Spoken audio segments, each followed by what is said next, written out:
గాన్లపల్లి, కురప్పల్లి, కేతనపల్లి, బండమీదపల్లి, చేరాల, దుర్గ సముద్రం మరియు ఇతర ఊర్ల నుంచి చేసినటువంటి భక్తాదులు మరియు వేదిక పైనటువంటి సహ బంధువులు, స్నేహితులు మరియు అందరికీ ప్రతి ఒక్కరికి పేరు పేరున ఈ సమావేశానికి ఈరోజు వచ్చినందుకు కృతజ్ఞతలు, ధన్యవాదాలు తెలుపుకుంటూ నమస్కారాలు తెలియజేస్తున్నాను. ఈరోజు ఈ సమావేశం ఇక్కడికి ఏర్పాటు చేయడానికి ముందు ఏం జరిగినాయి, ఎలా జరిగినాయి, కారణం ఏమనేసి కొన్ని క్లుప్తంగా నేను మన ఊరు వాళ్ళకి చెప్పాలనేసి అనుకున్నాను. అందులో భాగంగానే ఈరోజు ఈ సమావేశము ఏర్పాటు చేయడం జరిగింది.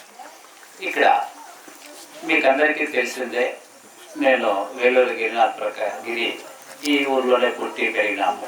నేను, మా బ్రదరు, మా చెల్లెలు. ఎప్పుడు ఇక్కడ స్కూల్కి పోయేటప్పుడు వచ్చేటప్పుడు, ఇంకెక్కడన్నా వెళ్ళేటప్పుడు వచ్చేటప్పుడు ఈ గుడి చూస్తూ గుడిలో దేవుణ్ణి మొక్కుంటూ వెళ్ళి వచ్చేవాళ్ళం. ఆ గుడి అప్పుడు చాలా చిన్నదిగా ఉన్నది, 5కి 6, 5కి 4 అట్లా చాలా చిన్న సైజులో ఉంది.